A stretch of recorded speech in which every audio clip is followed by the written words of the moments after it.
Okay, let's get started with chapter 3. Now, as you know, we always start each chapter with a story, and in this case, this is also a true story.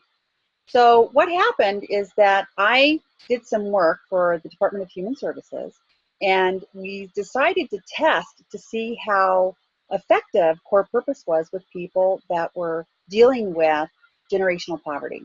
And so I was in this particular class, and I was teaching a group of people, and one of the students came in, and she was one of those most beautiful people that you can't help but to stare at. Have you ever met someone like that? And it's like, oh my gosh, I feel kind of awkward. I'm staring at this person. I can't stop staring at this person. And so her name was Casey. And so she came in and she was pregnant with her first baby. And she had had generational poverty, which meant she was in poverty, her mother was in poverty, her grandmother was in poverty. And all those years, they were accessing social services. And so it was compulsory for people who accessed social services. They had to go through my class. And so she came through the class. She wasn't happy, first of all, to be in the class. And then when she got there, she was like, oh my gosh, I hate being here. And so she sat down and started talking. And once we started teaching, oh my goodness. So she is like letting everybody have it. She's making a case right on the spot that she wants to be in charge. She was aggressive. She had a sailor's mouth. She had a history that if you upset her, she would have a physical confrontation with you. And so here, this beautiful pregnant woman just totally crashed my dreams because she was so hostile and negative. But I believe in what we're teaching. And so I thought, well, it's going to be an interesting class, but this is going to be a really good example of how powerful this course is when people take it on board and make the applications. So as we start going through the program over the weeks, I noticed that Casey was really softening. She suddenly had a very different perspective. When we had discussions that could have been intense, she was very calm, and we noticed a huge change in her overall view and how she managed people. So at graduation, Casey stood up and she said, look, she said, no one in my family has ever gone to college. Nobody has a professional degree. And most of them haven't even graduated from high school, but I just want you to know, I have always wanted to be a psychologist. And so I want to go to college and get my degree. Well, of course, we were extremely happy about this because this is exactly what we want to see after people go through Core Purpose. And so we hooked Casey up with some people that were going to help her on that path. And as part of her exit strategy from social services, she had to take a couple more classes in order for her to exhaust the benefits that she had available to her, and so she could continue with college. So she went to a class, and that was what she was supposed to do. But then I get a phone call, and she calls me up and she says, Miss Victoria, I have to talk to you. I'm in trouble. And I'm like, oh no, what did Casey do? So she comes to my office, and this is what she explains happened. She went to this class and sat down on the front row, and the teacher came in and saw Casey and said, why are you here, Casey? You could actually, you were actually taking up oxygen that other students could be breathing. I don't even want you here. So obviously, Casey had a history, or at least a reputation, with this woman, and she was very aggressive with Casey, though. And so what do you think Casey did? Now think about what she did historically. Do you think she attacked this woman? Do you think she verbally said something? Do you think at the very least she tried to defend herself? Because remember, she's in a room full of people and people are looking at her and she's probably embarrassed. Well, I'll tell you what. I'll tell you what Casey did. I'm thinking that she attacked her, right? And so Casey says, Miss Victoria, I didn't say anything. I grabbed my books and I walked out of the room. And 6 other students followed her. And I said, Casey, that's fantastic that you responded that way. Why did you do it that way? What happened? And here's what she said that I thought was so wonderful. She said, when I went through your class, I realized I have a purpose. And I realized I have to protect that purpose because there are going to be a lot of people out there that don't want me to live my purpose. And so I have a son that I don't want him to have the same history that I had. I want to create a new world for him and for myself. And so I knew that if I was aggressive with this woman, that I would have been kicked out of the program. And the short-term help that I was getting while I was entering into the college situation, I would have lost it all.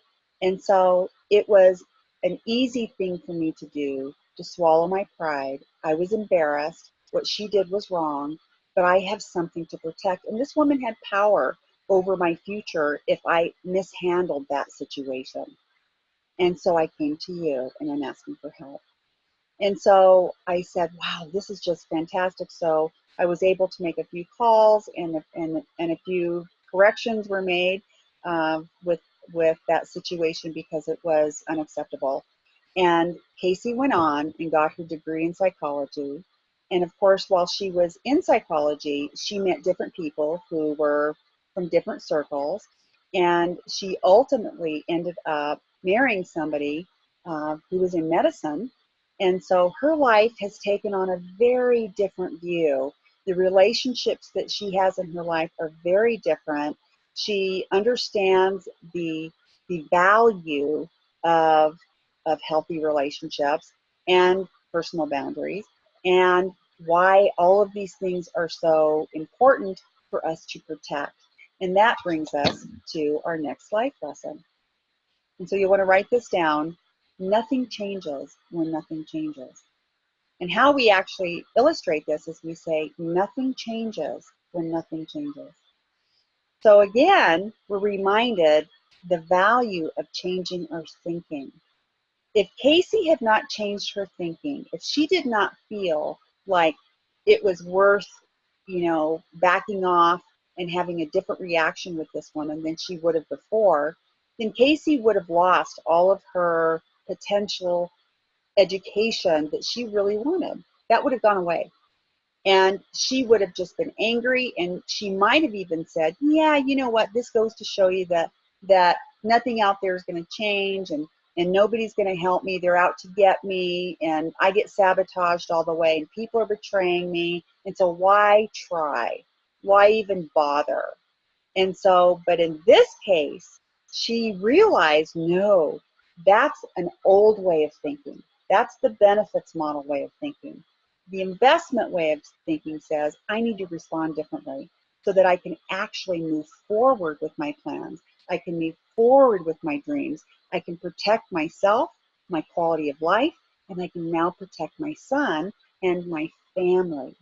And so that's a wonderful example of nothing changes when nothing changes.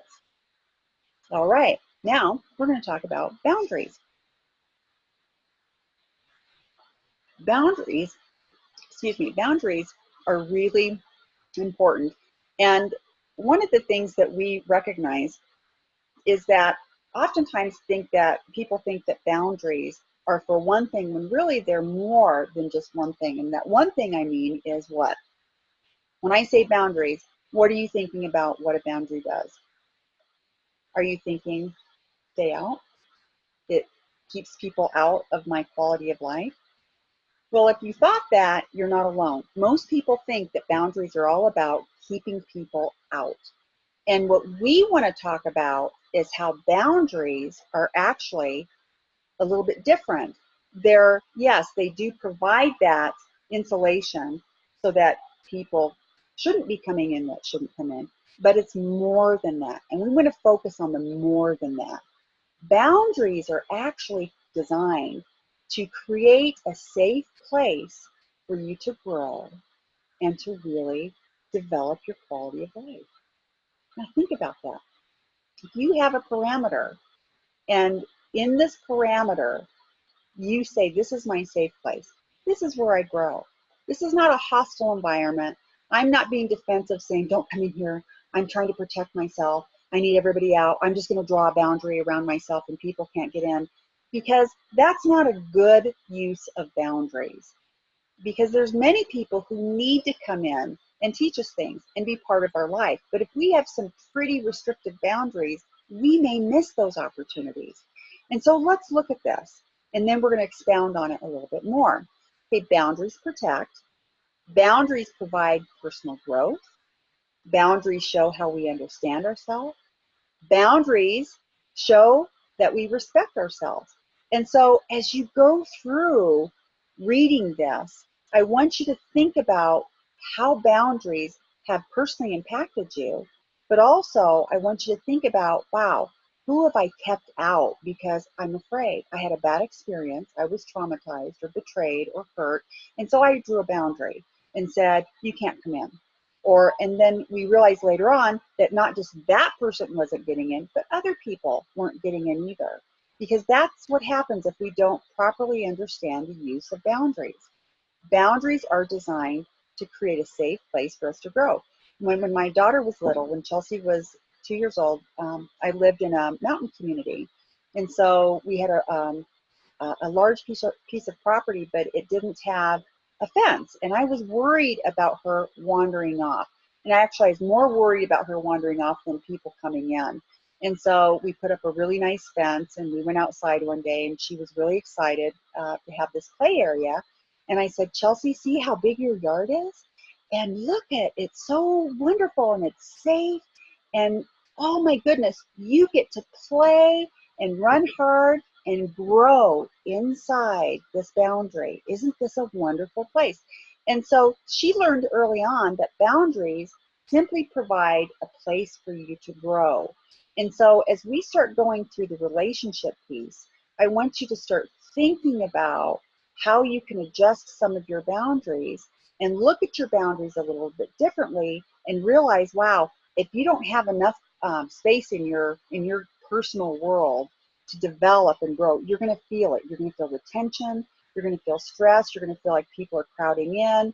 And so that means that you probably should create some safe places for you to say, hey, look, I'm not trying to keep you out. I just need this space so that I can develop myself and I can grow. And so we're going to talk about that as we go through the rest of this chapter. Now, as we understand boundaries, that's huge in terms of understanding relationships. And so what we do know about healthy relationships, and that's the word that we use generally when we're talking about core purpose, we're talking about healthy relationships. And so people have all kinds of different relationships, but healthy relationships are the ones that are going to invest in us.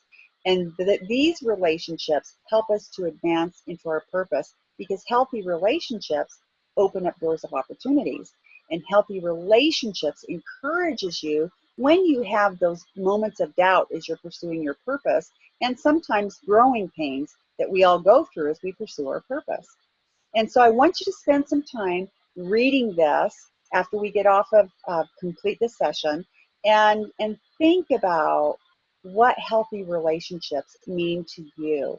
And this is going to be probably one of the more powerful pieces that you're going to learn about, because we're going to look at relationships a little bit differently in order to understand how to identify them and how to build them, and then of course how to manage them and organize them when we need to do that. Okay? All right, we'll come right back.